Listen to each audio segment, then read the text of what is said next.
अस्सलामुअलैकुम नाज़रीन, आप देख रहे हैं प्रोग्राम काशिफ अब्बासी के साथ। सोहेल वड़ाइच साहब की एक खबर का बड़ा चर्चा है आज का। वो खबर भी ऐसी है, उसका कॉन्टेक्स्ट ऐसा है जो शायद मुस्लिम लीग नून की सियासत और जो खुसूसन इलेक्शन से पहले 6 महीने उनकी सियासत थी उसको बड़ा डैमेज करता है। वो जो बयानिया मियां नवाज शरीफ और मरियम नवाज शरीफ साहिबा ने बनाया था, उस बयानिए को अगर इस बयान के कॉन्टेक्स्ट में देखा जाए तो बहुत से सवाल ऐसे हैं जो सामने आएंगे। कहा क्या इस इंटरव्यू में शहबाज शरीफ साहब ने, सोहेल वड़ाइच साहब कहते हैं कि जब डील की बात हुई तो शहबाज शरीफ साहब ने कहका लगाते हुए कहा, ना किसी से पूछा ना मशवरा किया। जो ऑपरेटिव पार्ट है कि शहबाज शरीफ ईमान की हद तक इस बात पर यकीन रखते हैं कि अगर मुल्क को चलाना है तो फौज और सियासतदानों ने मिलकर मुल्क को चलाना है। वो फौज से महाज आराई के सख्त मुखालिफ हैं। वो बताते हैं, ये सोहेल वड़ाइच साहब लिख रहे हैं कि इलेक्शन से 1 माह कबल तक उनकी ताकतवर हलकों से मुलाकातों में काबीना के नाम तक फाइनल हो रहे थे और 2 नामवर सहाफी उन्हें अगला वजीर आजम बनाए जाने का पैगाम लेकर आए थे। यानी आखिरी महीने और 2 महीने पहले इलेक्शन के, जब वोट को इज्जत दो, नजरियाती हो गया हूं, मियां साहब और मरियम नवाज शरीफ साहिबा ये बयानात देते हुए जेल चले गए, उस वक्त भी मुस्लिम लीग नून या शहबाज शरीफ साहब कैबिनेट के नाम फाइनल कर रहे थे। वैसे तो इस खबर की तरदीद या तस्दीक की जा सकती थी, यह मौका भी मिला शहबाज शरीफ साहब को। सलीम साफी साहब ने जब सवाल पूछा तो क्या बात की शहबाज शरीफ साहब ने, जरा सुनिएगा। सोहेल वड़ाइच साहब मेरे भी वो लायक एहतराम है। बगैर उस कॉलम की तरदीद या तस्दीक किए बगैर ना उन्होंने मुझे इंटरव्यू के लिए कहा, ना मैंने इंटरव्यू का एहतमाम किया। वो एक निजी गुफ्तगू थी, जिस तरह आपसे मेरी अक्सर गुफ्तगू होती है, साथी आपस में गुफ्तगू करते हैं। ये एक निजी गुफ्तगू थी, लेकिन उन्होंने इसके मतन को डिस्प्यूट नहीं किया शहबाज शरीफ साहब ने। उन्होंने ये नहीं कहा कि मैंने ये गुफ्तगू नहीं की या ये सरासर झूठ है या ये बयान मैंने दिया ही नहीं। सिर्फ इतना कहा कि ये एक निजी गुफ्तगू सी, यानी निजी गुफ्तगू को रिपोर्ट नहीं करना चाहिए था सोहेल वड़ाइच साहब को। अब जाहिर है वो वड़ाइच साहब इसका जवाब खुद देंगे, लेकिन इसके मतन को उन्होंने डिनाई नहीं किया। 2 बड़े बुनियादी सवाल इससे उठते हैं। एक, क्या शहबाज शरीफ साहब ये जो मुज़ाकरात कैबिनेट की फाइनलाइज करने की बातें, क्या ये मियां साहब से पूछ के कर रहे थे या बगैर पूछे कर रहे थे? क्योंकि अगर ये देख लिया जाए, मुस्लिम लीग नून की जो पॉलिटिकल पोजीशन है वो यही है कि शहबाज साहब हर चीज़ मियां नवाज शरीफ साहब से पूछ के करते हैं। ये बड़ा एक दिलचस्प मामला खड़ा हो गया है इस वक्त कि क्या अगर डील मिल जाए तो ठीक, ना मिले तो वोट को इज्जत दो। क्या ये पाकिस्तान की पॉलिटिक्स जो हमेशा से रही है वो आज भी वहीं पे? सेनेटर फैसल जावेद साहब मौजूद हैं तहरीक इंसाफ से, बहुत शुक्रिया आपका। चौधरी मंजूर साहब पाकिस्तान पीपल्स पार्टी से हमारे साथ मौजूद हैं, आपका भी शुक्रिया। अताउल्लाह तारड़ साहब मुस्लिम लीग नून से हमारे साथ हैं। तारड़ साहब, आपसे ही आगाज करता हूं इसका। जैसे मैंने कहा, शहबाज शरीफ साहब का सलीम साफी साहब से इंटरव्यू देखें तो उन्होंने डिनाई नहीं किया, और अगर डिनाई करने का इतना सीधा मौका था कहते कि ये बात हुई नहीं।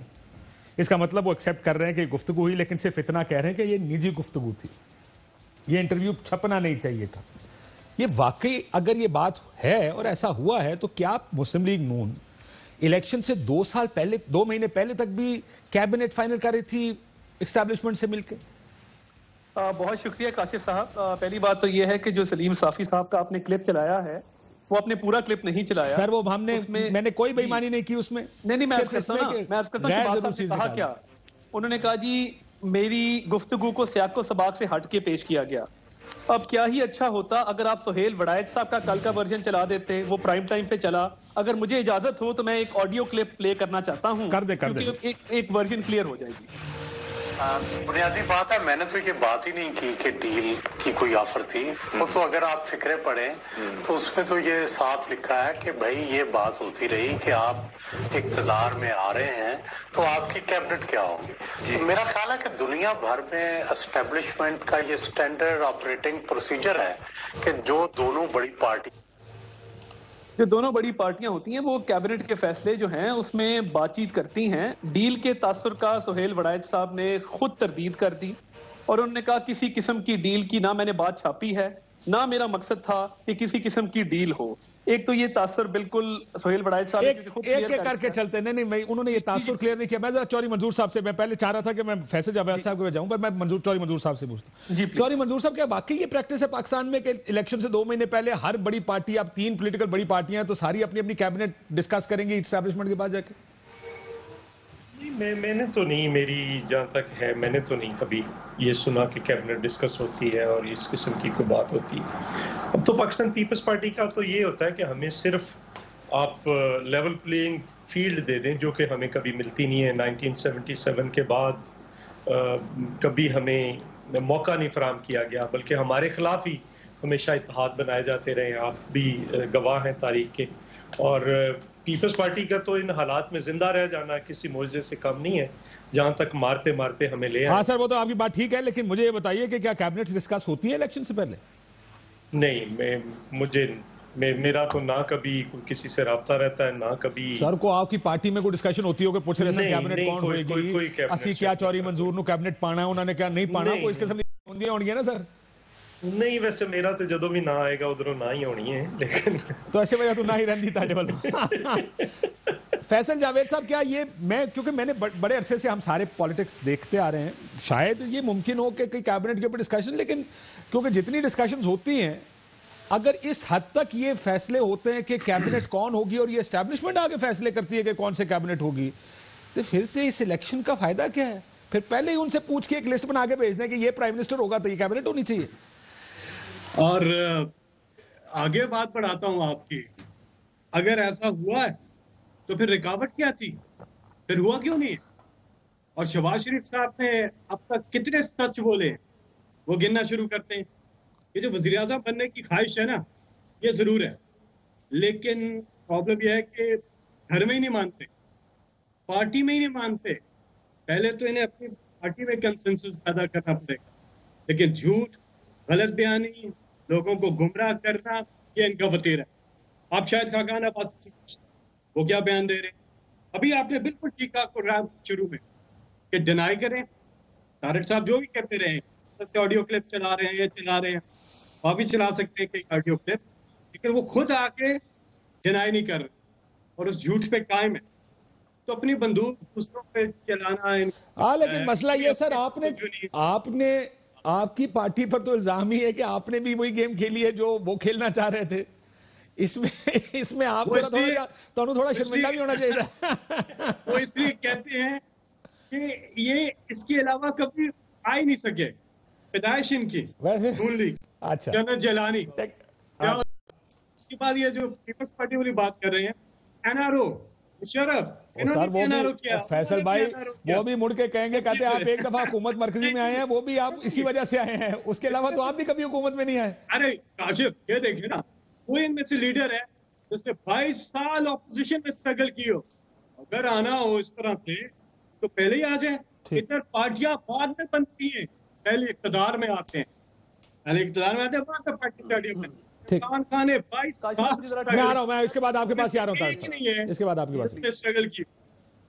चलो ठीक है, सो आप ये उनका भी नुक्ता आ गया जी। तारड़ साहब, मैं देखे ना, आप मेरे पास आए, बट मुझे थोड़ा मुख्तसर, मैं कह रहा एक एक करके चले ना, थोड़ा छोड़ा जवाब सारों ने दिया, अब अगले पॉइंट में मैं आपके पास आऊंगा। आप बड़े मंजे हुए सहाफी, आप अच्छा करते हैं कि एक एक सवाल पे चलते हैं।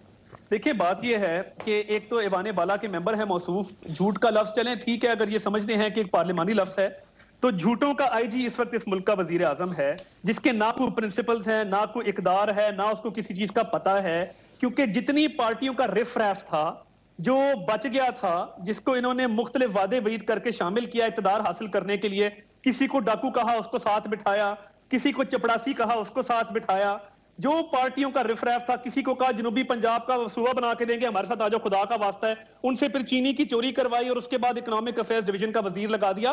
तो झूठ पे जाएंगे तो 126 दिन के धरनों के अंदर जो 1 लाख झूठ है वो मैं एक एक बताऊंगा और खुल के बताऊंगा कि किसके बारे में क्या बात की और उसका माथा किस तरह चूमा है। नंबर 1 वो उन्होंने जो बात कही, अब सवाल पे आ जाए क्योंकि आप रिस्पॉन्ड उनको सर सुन ले इसी में ऐड कर देना। मैं आ रहा हूं एक सेकंड सर, मैं आप ही का मौका है, आप अभी भी आपका मौका है, मैं सिर्फ इतना कह रहा हूं कि आपने उनको रिस्पॉन्ड करना था, वो आपने कर दिया। से पीएम बनने के हवाले से मैं 2-3 सिर्फ एग्जांपल कोट करना चाहता हूं। ये चोर दरवाजा यही होता है, क्योंकि जितना मैं बताता हूं ना क्या होता है, ये नहीं होता कि महीने पहले 2 महीने पहले आपसे कैबिनेट डिस्कस हो रही होगा, मुझे कैबिनेट के नाम बताएं पहली चीज। वो तो दूसरा मैंने वो फिर क्या हुआ उन बयानात का जो कहते थे वोट को इज्जत दो, ये हम इस पॉलिटिक्स को नहीं मानते, आज भी कायम है। देखें अब वजह क्या है। अब देखें शहबाज शरीफ साहब ने अगर वजीर आजम बनना होता, यहां तो मैं कहता हूं कमिश्नर की सीट कोई नहीं छोड़ता, 11 घंटे के लिए क्यों ना हो। तो शहबाज शरीफ साहब के पास जो मौके आए और जब मियां नवाज शरीफ साहब को पनामा की बजाय इकामे पे नाहल किया गया तो पूरी पार्टी ने उनको नामजद किया। मियां नवाज शरीफ साहब की ताईद हासिल थी और मियां नवाज शरीफ साहब के पास जाके उन्होंने मिन्नत की कि मैं एनर्जी के प्रोजेक्ट्स पे काम कर रहा हूं पंजाब में। मैंने सारा सुन लिया, ये सवाल आज का टॉपिक नहीं है। वो उन्होंने बहुत अच्छे काम किए, वो आज का टॉपिक नहीं। मैंने आपसे फिर पूछा कि एक तरफ नवाज शरीफ साहब और मरियम नवाज साहिबा कह रही थी कि वोट को इज्जत दो। अगर मुझे आर्गुमेंट बिल्ड करने देंगे तो मैं एक आर्गुमेंट नहीं है ना इसका। मुझे ये बताएं खिलाई मखलूक कौन थी उस वक्त? मैं अर्ज करता हूं देखिए बात यह है, लेजिटिमेट मौका था। इस मुल्क में लोग बहुत कलील अरसे के लिए भी वजीर आजम बने हैं। अगर मकसद होता वजारत उज़्मा की कुर्सी हासिल करना तो लेजिटिमेट तरीका था, हासिल कर लेते। भाई को जिंदगी में दगा नहीं दिया। गुलाम इसाक खान की एग्जांपल आपके सामने है, मुशर्रफ साहब की एग्जांपल आपके सामने है। प्रॉब्लम क्या है? प्रॉब्लम यह है कि मुखालिफिन को यह बात हमारे हजम नहीं होती कि दोनों भाई। यार सर ये भी तो हो सकता है वैसे तारक साहब, मैंने इसीलिए दो चीजें रखी सामने। ये भी मुमकिन है मियां साहब की आशीर्वाद के साथ ही मुज़ाकरात हो रहे हो। मेरा इसमें मकसद ये है कहने का कि जो वोट को इज्जत दो का नारा था, वो क्या नारा था? वो नारा सिर्फ इतना है कि तमाम इदारे जो हैं अपनी हदूद में काम करें। सर ये हद नहीं है, ये हदूद से बाहर है। आपको किसने कहा कि ये फौज कर सकती है आपके साथ बैठ के? कैबिनेट करो ना जी, नेशनल हार्मनी के लिए काम करें, मिल के काम करें। और जहां तक आपने बात की तो शहबाज शरीफ साहब का मौकफ अदलिया के हवाले से भी है, फौज के हवाले से भी है, तमाम इदारों के हवाले से है कि सबको मिलजुल के चलना चाहिए। उनकी एक सोच है। पार्टी के अंदर मुख्तलिफ अप्रोचेस भी होती हैं, मुख्तलिफ सोचें भी होती हैं और उस पर बाकायदा पार्टी के अंदर बहस भी होती है। मगर जब कायद एक फैसला कर दे तो वो फैसला ओन किया जाता है। और तो ये फैसला फिर कायद का था आप कह रहे हैं? देखिए अब मुझे नहीं पता क्योंकि मैं प्रिवी नहीं हूं इस चीज का। ये शहबाज साहब इसका बेहतर जवाब दे सकेंगे क्योंकि मैं इसका प्रिवी नहीं हूं, इसलिए मैं नहीं कह सकता कि ये मीटिंग हुई। अगर हुई तो वो कैसे हुई, किसके कहने पे हुई, वो मेरे नॉलेज में नहीं है। अगर होता तो मैं उस पर कमेंट कर देता, बट सिंस वो मेरे नॉलेज में नहीं है मैं कोई गलत बयानी यहां पे नहीं करूंगा। I will refrain. सर अभी जब आपने सोहेल वड़ाइच साहब को सुनाया था तो आप ही बताना चाह रहे थे ना कि ये मीटिंग्स तो होती हैं, ये तो पाकिस्तान का तरीकाकार है। अब आप कह रहे हैं कि जी मुझे पता ही नहीं है। पहले आप कह रहे थे होती हैं, अब आप कह रहे हैं जी मुझे पता ही नहीं है कि हुई कि नहीं हुई। एक कॉमन सेंस मैं आपको क्लियर कर देता हूं। वजह क्या है? सोहेल वड़ाइच साहब और शहबाज साहब की एक मुलाकात हुई, उसके बाद एक कॉलम छपा। कॉलम पे एक वर्जन सोहेल वड़ाइच साहब ने दिया जो मैंने आपको सुना दिया। मेरी इंफॉर्मेशन उस कॉलम की हद तक है या जो सोहेल वड़ाइच साहब ने उसकी तरदीद एक तरह से की, जो परसेप्शन दिया था उस हद तक है। अब ये सोहेल वड़ाइच साहब का कहना है, इस पे अब शहबाज शरीफ साहब का वर्जन जो उन्होंने दिया सलीम साफी साहब को, वो उन्होंने आसान तरीन रास्ता ये था। शहबाज साहब से सवाल किया गया कि सोहेल वड़ाइच साहब ने ये लिखा है, कहते ये सब झूठ, कहे ये मैंने नहीं किया, कहे ऐसी कोई मुलाकात नहीं हुई। उन्होंने बताया कि सियाको सबाक से हटके है। बाकी सोहेल वड़ाइच साहब ने क्लियर सियाको सबाक से हटके यही हो सकता है कि 2 महीने पहले नहीं 2.5 महीने पहले मुलाकात हुई होगी। कैबिनेट में सारों के नाम नहीं डिस्कस होंगे, वजीर आजम का नाम डिस्कस हुआ होगा। यही तो क्या सियाको सबाक से कितना हट सकती है ये बात? मीटिंग तो नहीं डिनाई हुई है कि मुलाकात में ये सारी बातें हुई हैं। की मुलाकात में ना तो मैं शामिल था, ना मुझे ऐसी किसी, मैं खुदा को हाजिर नाज़िर जान के कहता हूं मुझे ऐसी किसी मुलाकात का इल्म नहीं है। होता मैं जरूर कमेंट करता, बट अब 2 लोगों की मुलाकात है, वड़ाइच साहब की, शहबाज साहब की, दोनों अपना एक वर्जन इस पे दे चुके हैं। और मैं समझता हूं पाकिस्तान में इस वक्त और बड़े मसाइल हैं क्योंकि ये तकरीबन तीसरा हफ्ता है कि ये कॉलम डिस्कस हो रहा है, जबकि वड़ाइच साहब ने कल क्लियर कर दिया है भूख है, अफलास है, लोग मर रहे हैं कोरोना से, केसेस आप देखिए कितने, अमवात कितनी हो गई हैं। तो अगर मुझे पता होता मैं जरूर बताता, बट इस मुलाकात की वजह से मुझे कोई नॉलेज नहीं, इसलिए मैं इस पे कमेंट करने से कासिर हूं। और जो वोट को इज्जत दो का नारा था, वो जो मियां साहब कहते हैं मैं नजरियाती हो गया हूं, इससे कितना धचका लगा इस नारे को? आपका वोटर तो सोचता होगा, पूछता होगा कि सर सानू तुसी नहर वाले पुल पे बुला के तुसी यहाँ पे कितने चले गए? Of constitution, sovereignty of parliament, और आज भी रूल ऑफ लॉ के लिए हम उस पे कायम है अपने मौकफ पे, और हमारा मौकफ है, इसमें कोई बुरी बात तो है नहीं। अगर उसमें कोई बुराई है तो अच्छा मौकफ है बॉस, इससे कोई इख्तलाफ नहीं। वॉक द टॉक की बात है कि what you say you have to walk that path also. अब देखिए आपके ऊपर इल्जाम क्या है आजकल। एक पहला इल्जाम ये तो इसलिए सारों की आंखें खोल दी क्योंकि मियां साहब ने कहा और मरियम बीबी ने कहा, और अच्छा पोजीशन था, बड़ा असूली पोजीशन थी ये कि वोट को इज्जत दो, नजरियाती होंगे, आइन और कानून के मुताबिक, इदारे अपनी अपनी हदूद में नहीं। अच्छा ये खिलाई मखलूक कौन सी वैसे ये तो बताएं। यही खिलाई मखलूक है जिसके साथ कैबिनेट डिस्कस हो रही थी। देखिए मैं जिस तरह हमने बात की, हमने इदारों को उनकी आईनी हदूद में रह के काम करने की बात की, और उस हवाले से आईनी हद है ये कैबिनेट डिस्कस करना। नहीं देखिए ना, अब मुझे क्या पता वहां पे क्या बात हुई, मैंने तो आपको क्लियर कर दिया। वड़ाइच साहब ने कहा कि जी कोई डील नहीं है, अब जिन्होंने कॉलम लिखा वो कह रहे हैं कोई डील नहीं है। अगर आप वज़ीर आज़म होते ना, डील नहीं हुई ना, पहले फिलहाल तो ऐसे ही रहा है। नहीं बट देखे ना, वो आपका अपना ओपिनियन है, वो होगा बिल्कुल ठीक है सर आंखों पे, मगर जिसने कॉलम लिखा है वो कह रहा है डील हो जाती तो शहबाज शरीफ वज़ीर आज़म होते, डील नहीं होगी तो कोई और वज़ीर आज़म होगा। देखें ऐसी बात नहीं है, वड़ाइच साहब ने क्लियर कर दिया है कि उनको क्या मकसद था, और वो उनका वर्जन मैंने आपको दे दिया। वो ऑथर हैं इस चीज के जिससे ये सारे परसेप्शन जन्म ले रहे हैं। अगर ऑथर क्लियर कर रहा है तो आपके ओपिनियन को मैं बहुत रिस्पेक्ट करता हूं सर, आंखों पे बिल्कुल ठीक है। चौधरी मंजूर साहब जी, ऑथर कह रहा है कि जिस तरह की मीटिंग्स होती हैं हर बड़ी पॉलिटिकल पार्टी से कैबिनेट डिस्कस की जाती है। ऑथर ये पहला ऑथर ने कहा कि ये इनसे भी डिस्कस हुआ, बाद में ऑथर आके कहते हैं, सोहेल वड़ाइच साहब मेरे बड़े इस काबिल एहतराम, बहुत बड़ा नाम है हमारा, और वो कहते हैं कि ऐसा की मीटिंग्स होती हैं जिसमें सारा कुछ डिस्कशन होती है, लेकिन क्या ये उस असूल के मुताबिक है कि वोट को इज्जत दो, दायरे हदूद में रहें, उनका काम है ये? अगर नहीं है तो वो नारा जो आज उस मीटिंग से शायद 2 महीने पहले लगा होगा, और ये प्रैक्टिस, ये ऑथर की जबान में ये खुला तजाद नहीं? नहीं देखिए, 2 बुनियादी चीजें हैं। ये अलमिया है इस मुल्क का कि इस मुल्क के एस्टेब्लिशमेंट ने आहिस्ता आहिस्ता इतनी ताकतवर हो गई कि आज ये बातें डिस्कस हो रही हैं और सबको पता है क्या होता है। प्रॉब्लम, हमने पहले दिन ये कहा था कि ये चीजें इस तरह से नहीं चल सकती। बस अब सवाल क्या है? सवाल है सिविल मिलिट्री रिलेशनशिप का। ठीक है, इसको आप जिस तरह से, जिस मर्जी एंगल से ले लें, उस एंगल से ले लें, इस एंगल से ले लें, वो क्या होना चाहिए, क्या है इस वक्त, क्या रहा है माजी में और क्या आगे होना चाहिए। ठीक है, ये 3 बुनियादी क्वेश्चंस हैं। मेरे ख्याल के मुताबिक देखें, एस्टेब्लिशमेंट की राय तो जरूर होती है, ली जाती है मुख्तलिफ इश्यूज के ऊपर, लेकिन वो समटाइम्स राय देते हैं, समटाइम्स डिक्टेशंस देते हैं, समटाइम्स वो खुद ही सारा कुछ कर रहे होते हैं और नजर आ रहा होता है कि कौन कर रहा है और कौन नहीं। कोई पर्दे के पीछे भी नहीं रहते बजाय जो इस वक्त की सूरत हाल है। मैं ये कहता हूं कि इसको वंस फॉर ऑल इसको डिसाइड करना चाहिए। ठीक है, किसका क्या रोल है, जो कौन डिसाइड करेगा? चौधरी साहब, डिसाइड आइन का नो आइन ने करना है। आइन की सूरत में, याद होगा, आइन की सूरत में डिसाइड करना है, वो डिसाइडेड है, इसमें कोई भाव तो नहीं है। नहीं, हमने इसके लिए फिर कुर्बानियां भी दी हैं।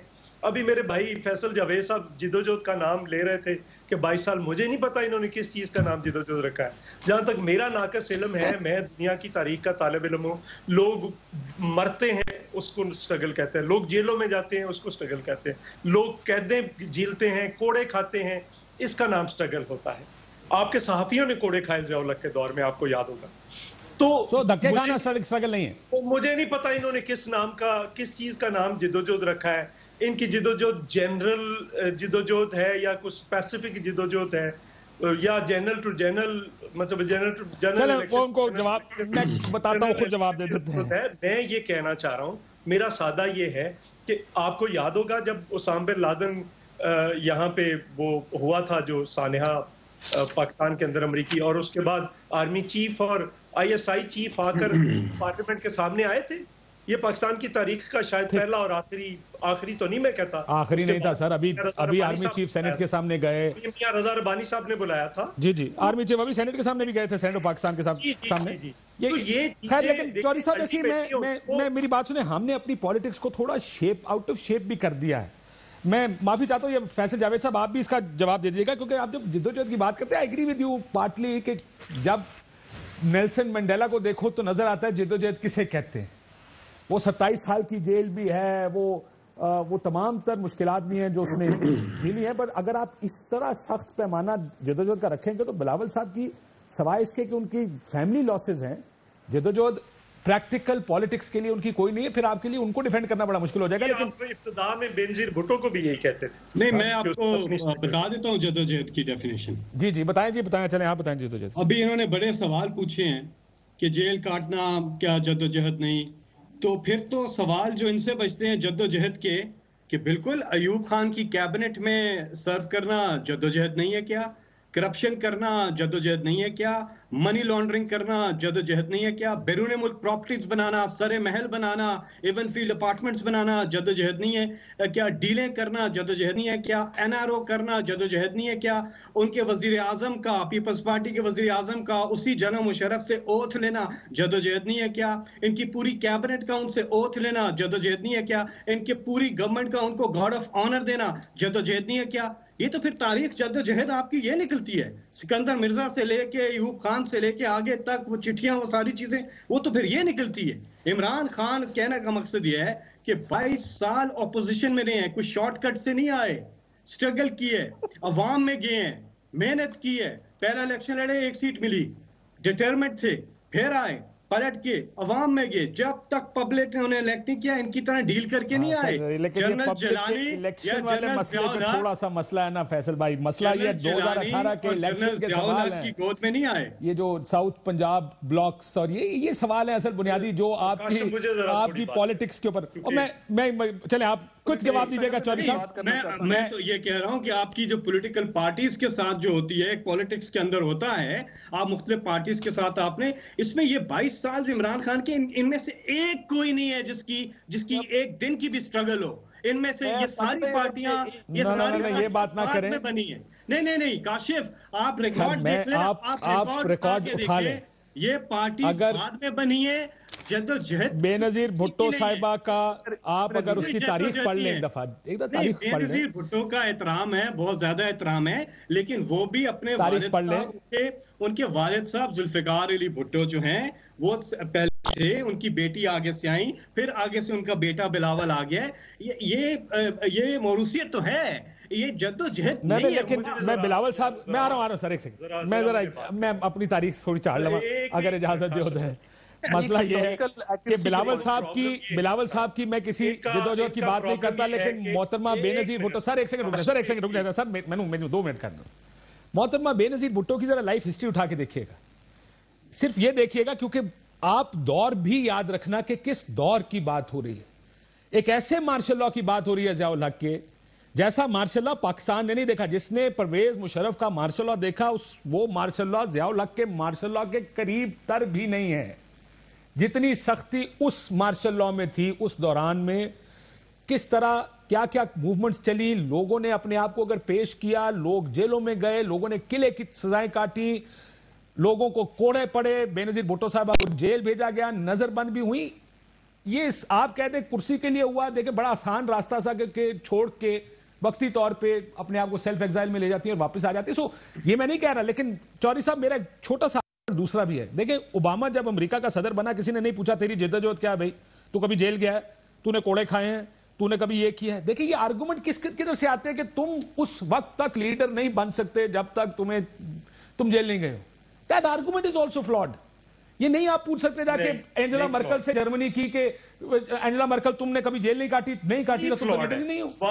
वहां पे कुछ लोगों ने जर्मनी के अंदर भी नाजीज्म के खिलाफ जद्दोजहद की थी। आपको कार्ल लिबेक्स ने सर की थी ना, लेकिन अब क्या जो जिसने जद्दोजहद नहीं की उसके पास कोई हक नहीं है कि मुल्क का लीडर बने। क्या बात आप काशिफ कर रहे हैं सर? मैं गलत कर रहा हूं। डेमोक्रेसी की जो 2 साल की जिदोजहद है, आप फ्रांको की जिदोजहद के, फ्रांको की डिक्टेटरशिप के खिलाफ स्पेन में जिदोजहद नहीं हुई, और आज के हुक्मरान को कहें कि आज का हुक्मरान जो है उसने कौन सी जेल काटी है? नहीं सर, ये आर्गुमेंट मैं आपके थीसिस की बेसिक लाइन जो है वो कहता है मैंने 22 साल जिदोजहद की है, कहता है जद्दोजहद उस वक्त तक नहीं है जब तक तुम जेल नहीं गए, जद्दोजहद उस वक्त तक नहीं है जब तक तुमने कोड़े नहीं खाए। ये वो लोग बहुत बड़े लोग थे जिन्होंने नजरियात के लिए किया, लेकिन अगर आप कोड़े मारने वाला नहीं है तो कोड़े कहां से कोई खाएगा? यार मेरी एक बात सुन लेना, क्वेश्चन ये है कि आप किस सेहत में जिंदा रह रहे हैं, आप किस दौर में जिंदा रह रहे हैं? जब ये ज़ियाउल हक के तलवे चाट रहे थे उस वक्त पाकिस्तान पीपल्स पार्टी कहते हैं कोड़े, जेलें, फांसियां, ये तो मैं कह चुका। क्या बात कर रहे हैं ये? ठीक कह रहे हैं। भुट्टो साहब बात की इन्होंने, भुट्टो साहब ने शुरू किया, उसी अयूब खान के खिलाफ सर ये वैसे इस्तीफा दिया, ये तलवे कौन चट रहे थे सर? और फिर सारा कुछ किया। पीपल्स पार्टी कोई अयूब खान की कैबिनेट में रहते हुए नहीं बनाई, जनरल हमीद गुल से आप शुरू करते हैं। मैं गिनवाऊं कितने जनरल से जनरल तक जिदोजहद हुई है। छोड़े इस बात को, आप ना आपको तारीख का कुछ इल्म है? नहीं सर, तारीख तो सर तारीख तो आपको पता है ना सर। मसला ये है जिस टाइम आप लोग अपने घरों में सुकून से बैठे हुए थे ना, मेरा बाप उस वक्त जेल में था सर। मुझे मत बताएं क्या किस चीज को ये जिद्दोजहद किसको कहते हैं। आप जैसे लोग मुझे नहीं बता सकते। एक मिनट, आपको आज फिर मुझे इन्होंने बात की है, आपके वाला साहब जेलों में रहे, आपके वाला साहब ने आप जिद्दोजहद की, ये कौन सी जिद्दोजहद उठाकर लाए हैं? उन्होंने उठाकर एक बेबी बनाकर बिठाया जो आज तक जिसको वो पाल रहे हैं, ये जिद्दोजहद का नाम लेते हैं। नहीं, मैं ये बात तो कह नहीं रहा कि किसने किया किसने नहीं किया। मैं आपको एक तो मेरे पे आ जाते हैं, आपको क्या पता सर? मुझे पता, मेरे से ज्यादा शायद आपको भी पता नहीं होगा जिद्दोजहद किसे कहते हैं। और ज़ियाउल हक के खिलाफ क्या होती है जिद्दोजहद, वो मैं सख्तर जेल के अंदर, वो तो मैं सर स्टोरी बता चुका हूँ। 51 दर्जा हरारत है। मैं बेनजीर भुट्टो साहिबा के बारे में तो आपके कहने से पहले मैंने वो सारी तारीख बताई है। मुझे अगर मौका दीजिए, आ रहा हूं तारर साहब, मैं ब्रेक एक ले लूं। और ये कहते हैं जिद्दोजहद नहीं है या जी बात कहां से? लेट्स काम डाउन, उठाकर ले आए। Let's calm down sir. मेरा आर्गुमेंट क्या है? मेरा आर्गुमेंट चौधरी साहब को स्क्रीन पे ले, मैं सिर्फ इतना कह रहा था कि ये कहना कि जिद्दोजहद सिर्फ वो है जो आप कह रहे हैं। अब इंशाल्लाह हम 20 साल आगे जाएंगे, सिविल मिलिट्री बैलेंस आ जाएगा, मिलिट्री अपनी हदूद में काम करेगी, फिर हम क्या कहेंगे वो लीडर नहीं है जिसने जब तक फौज से जाके वो जेएचक्यू में लड़ना शुरू कर दिया। आज जो जिस तरह से एक फाशिस्ट नुक्ता नजर है उसके सामने खड़ा होना जिद्दोजहद है। आज जो प्रेस के ऊपर पाबंदियां हैं उसके सामने खड़ा होना जिद्दोजहद है। आज इनके सामने, इनकी जेलों के सामने जिसको दिल करे उठवा ले। जरा आप अपने आप क्यों नहीं बताते? आसफ जरदारी के अमेरिका में फ्लैट ढूंढने गए थे, अपनी बहन के निकला है, उसमें क्या किया है आप लोगों ने? ये फैसल वाडा के कहां से आ गई इतनी जायदादें जो वहां पे हैं? बताएं किसकी हैं? बताते क्यों नहीं आप लोग? बताना चाहिए सर। किसके हैं? जो 18 आपके जद्दोजहद का नतीजा क्या है? सिंध की आवाम का हाल चेक करें ना, सिंध की आवाम का हाल चेक करें। शर्म आनी चाहिए आपको। 75% से ज्यादा लोग गुर्बत की लाइन के नीचे हैं। जद्दोजहद ये कि आसफ जरदारी को मत कर दें, लोगों की परस्तिश करना बंद कर दें, उनको कायम बनाना बंद कर दें, अवाम की फिक्र करें। शर्मिंदा हूं जो आपके साथ यह गुफ्तगू हो रही है, आपकी सारी जिंदगी की स्ट्रगल के लिए मैं शर्मिंदा हूं सर। आपके साथ जो है गुफ्तगू हुई है अभी, इन्होंने शर्म आनी चाहिए। और ये वो मैं आपके आगे शर्मिंदा हूं। आपकी एक सियासी स्ट्रगल है, आप एक पॉलिटिकल वर्कर हैं, मुझे शर्म आई है ना। चौधरी साहब का एक्चुअली देखें, चौधरी साहब जिस आदमी की पॉलिटिकल लेगेसी होती है ना कोई, उसकी तारीफ उसकी गैर मौजूदगी में होती है। ये कमर जमान कायनात, चौधरी मंजूर टाइप लोग वो लोग हैं जिनकी अगर कोई तारीफ गैर मौजूदगी में करता है, दैट मीन्स कि किसी ने कोई काम किया हुआ है, हमारे अच्छा काम किया है, 10%, 50%, 70%, ये बहस अलग बहस है। लेकिन ये बहसें तो हमारे मुल्क में चलती है। ब्रेक के बाद आगे बहस को आगे बढ़ाते हैं, लेते हैं ब्रेक के बाद वापस आते हैं।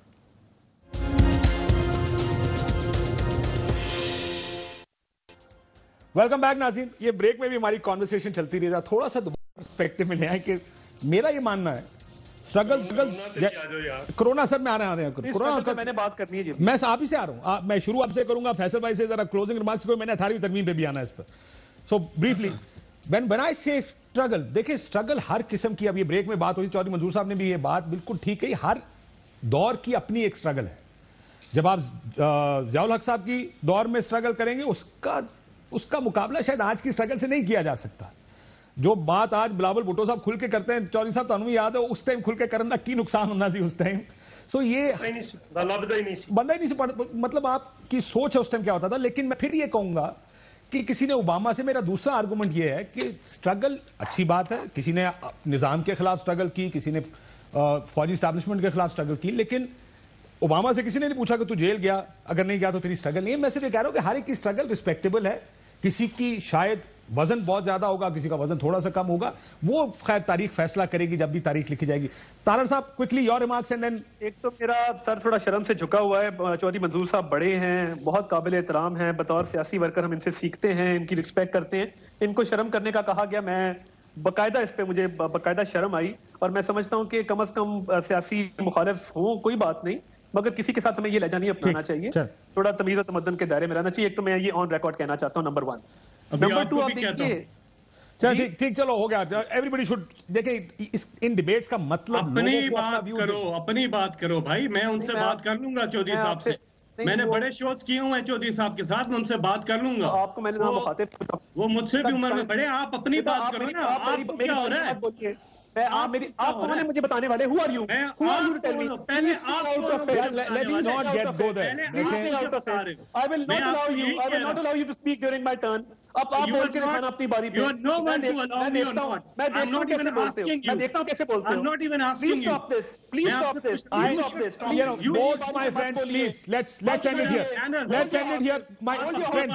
I have to talk about something else also, please. एक सेकंड, आप इश्यूज पे आ जाएं. Let's not. Let's not. Sir, Chaudhry Manzoor Saab is very well equipped to fight his own battles. Ata Tarak Saab. Manners. Everyone, please. अच्छा, आप मुझे manners सिखाएंगे. सुभान अल्लाह, आप सिखाएंगे. बहुत अच्छा. Calm down, boys. Boys, calm down. मेरी बात सुन ले. दोनों का नुक्ता आ गया. सर सुन लेना, मेरी बात सुन ले यार. तारक साहब मेरी बात सुन ले. आप भी फैसल जावेद साहब. सर रुक लें. Chaudhry Manzoor is very well equipped to fight his own battles. Tarak साहब आपका स्ट्रगल पे नुक्ता. मेरी मर्जी, मेरा ओपिनियन है. चले आ गया ना सर, आ गया ना. अब आप आ जाते हैं, आप अपना नुक्ता करें. सर मैंने आगे भी जाना है. देखिए ये अगर यू कांट बात सुने. Can we get to the answers boys? मेरा ख्याल है मॉडरेटर काशिफ अब्बासी हैं. लेट मी गाइस मॉडरेटर तो आप नहीं बता सकते कि let's move forward. Let's move on. देखिए प्रोग्राम में जो आप कहना चाह रहे हैं वो वक्त निकल जाएगा इस झगड़े में. क्विक रिस्पांस तारर साहब and then quick response Faisal Javed साहब. Quick response. अच्छा देखिए, बात यह है कि इस मुल्क के अंदर जो सियासी स्ट्रगल है, उस पार्टी को क्या पता जिसके लीडर ने वकला तहरीक में भी दीवार पे लांग के भाग गया था, एक दिन जेल नहीं काटी थी. वो एक स्ट्रगल थी इस मुल्क में रूल ऑफ लॉ की रेस्टोरेशन के लिए. तो इनको क्या पता सियासी स्ट्रगल क्या होती है. इनको क्या पता कि बाप के जनाजे को कंधा दिए बगैर जब कोई उसको लहद में उतारता है और आप वहां पे मौजूद ना हो तो किस तरह की फीलिंग होती है. इनको क्या पता कि बीवी को बिस्तरे मर्द पे छोड़ के आके जेल के अंदर जब उसकी वफात की खबर दी जाती है तो क्या फीलिंग होती है. आधी पार्टी जब जेल काटे, हमजा शहबाज शरीफ साहब को आज भी नैब न्याजी गठजोड़ के नतीजे में 11 माह जेल के अंदर हो गए हैं. ढेले का सबूत नहीं है. 11 घंटे तफ्तीश नहीं हुई है, आज भी जेल के अंदर है. मैं अपनी एग्जांपल देता हूं. मेरे 80 साल दादा को मुशर्रफ दौर के अंदर डंडे मारे गए. इधर लाहौर के नीला गुंबद में गिरेबान से घसीटा गया. तो ये सियासी स्ट्रगल की बात ना करें और हिस्ट्री पढ़ लें. ताशकंद में क्या हुआ था और भुट्टो साहब ने क्यों रिजाइन दिया था. मैं हिस्ट्री का स्टूडेंट है, मेरा राइट है. मैं जिस मर्जी पार्टी के बारे में जो मर्जी बात, नोबडी हैज द राइट कि वो बीच में मुझे कहे कि मैंने ये बात नहीं करी. चले ठीक हो गया. मेरी मर्जी.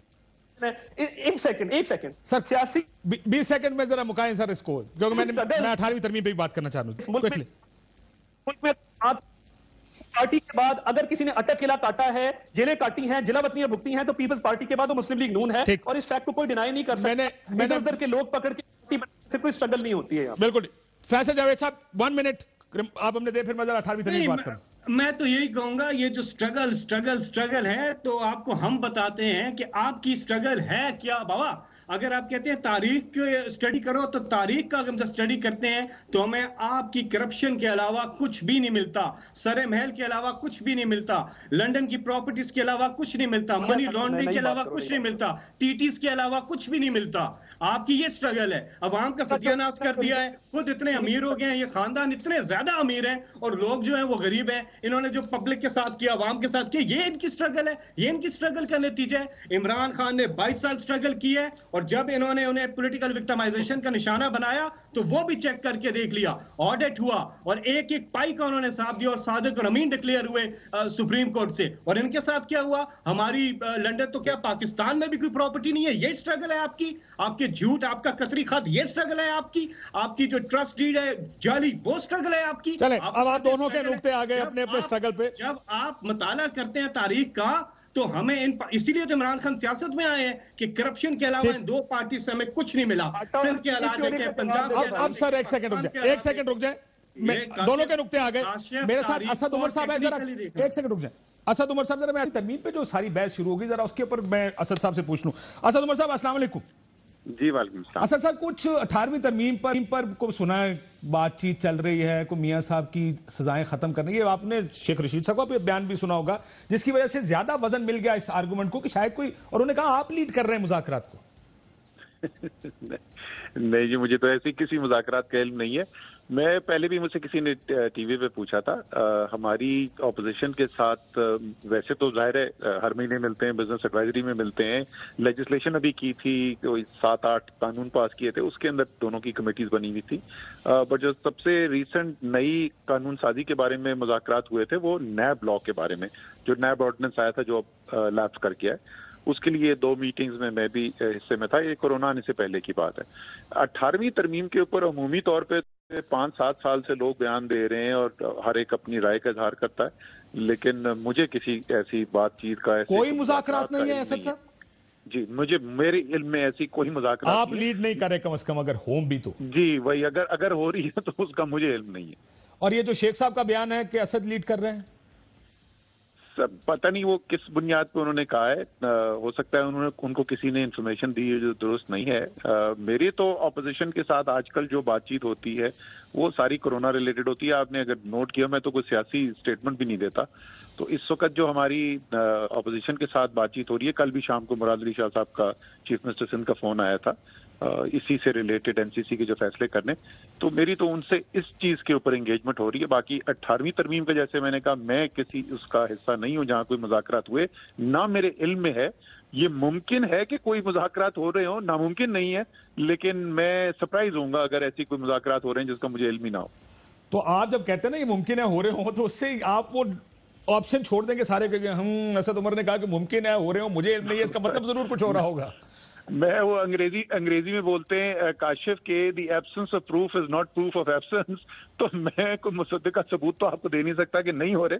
मैं सिर्फ ये कह सकता हूँ 2 बातें जो मैंने कही कि मेरे इल्म में नहीं है, और दूसरी बात मैंने ये भी कही कि मेरे लिए ताज्जुब की बात होगी अगर ऐसी कोई चीज हो रही है और मुझे उसके बारे में इल्म ना हो। बिल्कुल ठीक है, बहुत शुक्रिया असद उमर साहब। एक ब्रेक लेते हैं। मंजूर साहब, आपसे आगाज करूंगा ब्रेक के बाद। 18वीं तरमीम, इस पर गवर्नमेंट अब तो बड़े खुल के आ गई कि इसको देखने की जरूरत है। क्या देखने को तैयार हैं? मुज़ाकरात हो सकते हैं, बातचीत हो सकते हैं। अभी तक मुज़ाकरात, असद उमर साहब कहते हैं 18वीं तरमीम पर मुस्लिम लीग नून से नहीं है, क्योंकि इसमें यह भी कहा जा रहा था कि शायद मियां साहब की सजा माफ करने या खत्म करने की बात हो रही है, उनकी नाअहली खत्म करने की बात हो रही है।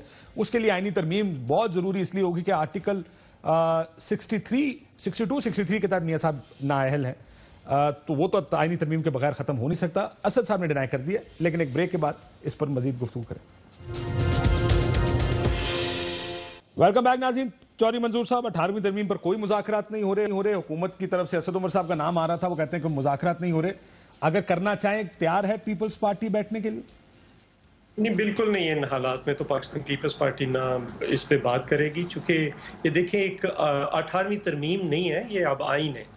आईने पाकिस्तान को अगर किसी ने छेड़ना है तो उसके लिए ये ना मुनासिब वक्त है, ना माहौल है, ना हम चाहेंगे। अगर उसमें कोई बेहतरी करना चाहते हैं तो ये भी बात का इशू है। मैं सिर्फ एक बात पंजाब के हवाले से कहना चाहता हूँ कि इन्होंने पंजाब को 155 अरब रुपया डिविजिबल पूल में से कम दिया है, और उन्होंने खुद से 58 अरब रुपया जो उनका अपना शॉर्टफॉल है, तो ये तकरीबन बनते हैं 213। अगर ये अपना टारगेट पूरा कर लेते तो फिर शायद असल इशू 18वीं तरमीम नहीं, आपको भी पता है, मुझे भी पता है, असल इशू है NFC अवार्ड, और उसकी गारंटी जो है वो 18वीं तरमीम में है या आईनी अमेंडमेंट के अंदर है।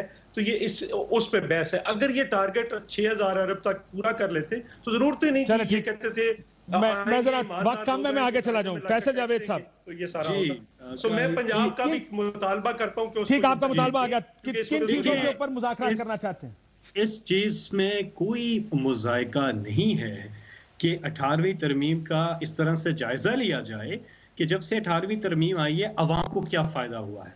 सूबा वफाक पे डालता रहा, वफाक सूबे पे डालता रहा। 102 ये पाकिस्तान की लार्जेस्ट अमेंडमेंट है, 102 इसमें चेंजेस हैं।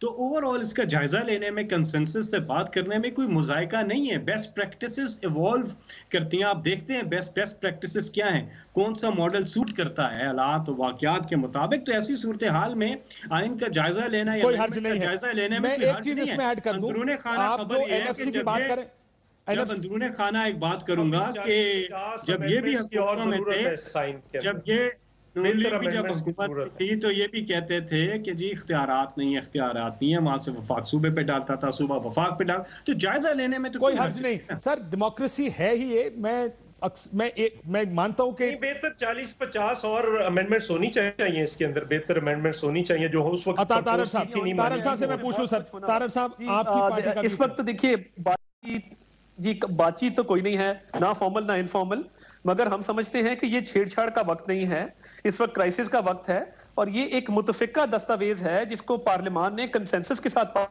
बिल्कुल ठीक। मुझे ये बताएं, आपकी तस्वीर फ्रीज हो गई, मुझे बताएं तारर साहब, नैब पर मुज़ाकरात हो सकते हैं और इकाइयों को मजीद मजबूत करके। देखिए नैब के ऊपर अब जरूरत जो है वो हुकूमत को है, हमें तो जरूरत नहीं है, हमने जो भुगतना था भुगत लिया है, मगर कुछ चीजें हैं जिन पे बातचीत होनी चाहिए। जिस तरह 14 दिन का रिमांड है, हमने तो गिरफ्तारियां दे ली, मगर मर्डर का 14 दिन का रिमांड है, नैब में 90 दिन का रिमांड है, ट्रायल कोर्ट के पास बेल कोई नहीं है, ड्रकोनियन लॉ है, इसको चेंज जरूर होना चाहिए, उसका तरीकेकार तय हो सकता है, मगर ये कोई कंडीशनल चीज नहीं है। ना हमारी इन दोनों इश्यूज पे कोई बातचीत है। 18वीं तरमीम देखे, डेवोल्यूशन हुई, बहुत कॉस्ट आया, बहुत एक्सपेंस आया स्टेट का, सूबों को स्ट्रॉन्ग करते हुए, और इस वक्त मैं समझता हूं कि लोकल बॉडीज को भी मजीद स्ट्रेंथन करें, और अगर बात करनी है पार्लियामान में ओपन करें। ये रोज शोशे जो मीडिया पे छोड़े जा रहे हैं शेख रशीद साहब की तरफ से, ये मुनासिब बिल्कुल ठीक। मेरा वक्त खत्म हो गया। मैं सिर्फ इतना कहूंगा, मैं एनएफसी को देखते हुए जो पूल, जो पैसे जा रहे हैं, जिस तरह चौधरी साहब ने कहा, बात ठीक है कि असल मसला एनएफसी का है, और एनएफसी पर Shahid Khaqan Abbasi as prime minister और Miftah Ismail as finance minister कह चुके कि एनएफसी को रिविजिट या दोबारा देखने की जरूरत है। लेकिन मुझे नहीं लगता उससे कोई फर्क पड़ेगा। बहुत मार्जिनल सा डिफरेंस है कि जब आपने सेहत दे दिया तो ज्यादा बजट नॉन डेवलपमेंट है, तनख्वाहों का है, लेकिन कोई भी कानून should be open to review. ये कहना कि बात ही नहीं हो सकती, मुझे ये एक जमहूरियत में मुझे ये आर्ग्यूमेंट समझ नहीं आता। गलत भी हो सकता है, ठीक भी हो सकता है, ये बहस से ही पता चलेगा। इजाजत दीजिए, अल्लाह हाफिज़।